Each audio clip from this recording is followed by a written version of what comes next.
কথা বলেন ঠিক কিনা?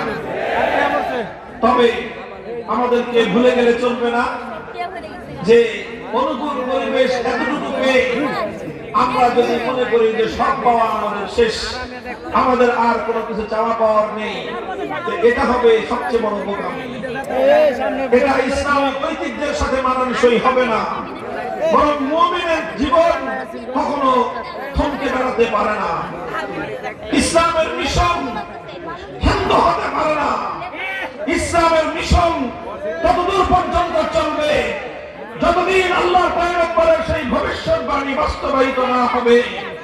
আমার নবী ভবিষ্যৎবাণী করে দিয়েছেন, লা ইয়াবকা আলা যাহরিল আরদি বাইতু মাদারিন ওয়ালা ওয়াবার ইল্লা আদখালাহু আল্লাহুল ইসলাম ইম্মা বিইজ্জি আজিজ ওয়া ইম্মা বিযুল্লি যালিল। আমি আমার নবী, বিশ্ব নবী, মানবতার নবী, সত্য এবং হক্কানিয়তের নবী মুহাম্মদুর রাসূলুল্লাহ সাল্লাল্লাহু আলাইহি ওয়াসাল্লামের কালজয়ী ভবিষ্যৎবাণী জাতির কাছে পরিষ্কার বার্তা পৌঁছে দিতে চাই। নবীজি বলে গেছেন, এই ভূপৃষ্ঠে একটা ঘর অবশিষ্ট থাকবে না। বাইতু মাদারিন ওয়ালা ওয়াবার, কোন শহর অঞ্চলের আকাশ ছোঁয়া রাজপ্রাসাদ হোক অথবা পল্লী অঞ্চলের ভাঙ্গা কুড়ে ঘর হোক, সেটা বেদে পল্লী কোন নৌকার ছাউনি হোক অথবা বেদুইন তাঁবুর ঘর হোক, ইল্লা আদখালাহুল্লাহুল ইসলাম, পৃথিবীর প্রতিটি ঘরে আমার আল্লাহ ইসলামকে বিজয়ী বেশে প্রবেশ করাবেন। সারা দুনিয়া ইসলাম বিজয়ী হবে ইনশাআল্লাহ। পিকেটের রাজপথে কালেমার পতাকা উড়বে, মস্কোর রাজপ্রাসাদে কালেমার পতাকা উড়বে, ওয়াশিংটন ইসলাম দখল করবে, দিল্লির লাল কেল্লা আবার ইসলাম শাসন করবে।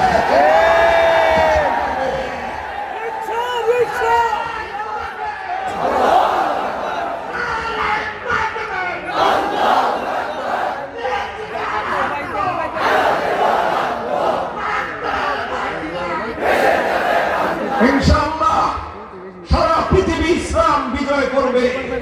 ইসলামের এই চূড়ান্ত বিজয় রুখে দেওয়ার সাধ্য পৃথিবীর কোন শক্তির হবে না, কোন শক্তির হবে না। যারা ইসলামের অগ্রবিজনে বাধা হয়ে দাঁড়াবে, ঘর কোথাও মতো ভেসে যাবে।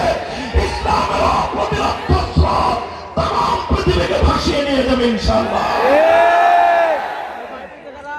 আল্লাহ নবীর এই ভবিষ্যৎবাণী এটা তেমনই সত্য যেমন আজ রাত অবসান হওয়ার পর আগামীকালকের সূর্যোদয় যেমন সত্য, আমার নবীর ভবিষ্যৎবাণী বাস্তবায়িত হওয়া তার চেয়েও বেশি সত্য। বলবেন হুজুর আমাদের করণীয় কি? আমাদের করণীয় হলো আমাদেরকে প্রস্তুতি গ্রহণ করতে হবে। প্রস্তুতি গ্রহণ করো, নিজেদেরকে প্রস্তুত করে নাও। ইসলামের বিজয়ের দিন অতি সন্নিকটে। পৃথিবীর বিভিন্ন ভূখণ্ড থেকে তারা আলামতগুলো পরিষ্কার হতে শুরু করেছে। ইনশাআল্লাহ আল্লাহ চাহে তো ইসলামের সেই চূড়ান্ত বিজয় আমাদের গন্তব্য বহুদূর। আমি বলছিলাম, সুতরাং 24 জুলাই বিপ্লবের পর আজ এই নতুন স্বাধীনতা অর্জন করার পরে বাংলার দ্বিতীয় স্বাধীনতার পর এই বাংলার মাটিকে আমরা আমাদের চূড়ান্ত গন্তব্য মনে করি না, বরং আমাদের গন্তব্য আরো বহুদূর। আমাদের গন্তব্য কত দূর? রাসূল আকরাম সাল্লাল্লাহু আলাইহি ওয়াসাল্লাম 2 হাদিসের মাধ্যমে আমাদের চূড়ান্ত গন্তব্য নির্ধারণ করে দিয়েছেন। একটা হাদিস আমি একটু আগে পড়লাম যে সারা পৃথিবী প্রতি ইঞ্চি মাটিতে আল্লাহর দ্বীন বিজয়ী না হওয়া পর্যন্ত আমরা রুদ্ধ হব না, আমরা থমকে যাব না ইনশাআল্লাহ।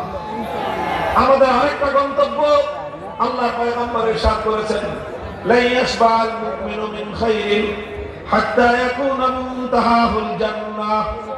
মুমিনের ব্যক্তিগত টার্গেট হলো চলতে থাকবে, লড়তে থাকবে, চলতে থাকবে, লড়তে থাকবে, লড়াই চলবে, জীবন চলবে।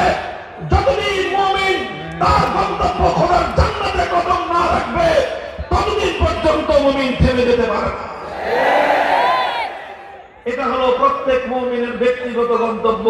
হাত্তা ইয়াকুনা মুনতাহাহুল জান্নাহ, আমি চলতে থাকবো, আমার সামনে মৃত্যু এসে দাঁড়াবে, মৃত্যুকে আলিঙ্গন করব, আমি করতে করতে মরে যাব, মরতে মরতে আল্লাহর দ্বীনকে নিয়ে সামনে এগিয়ে যেতে থাকবো।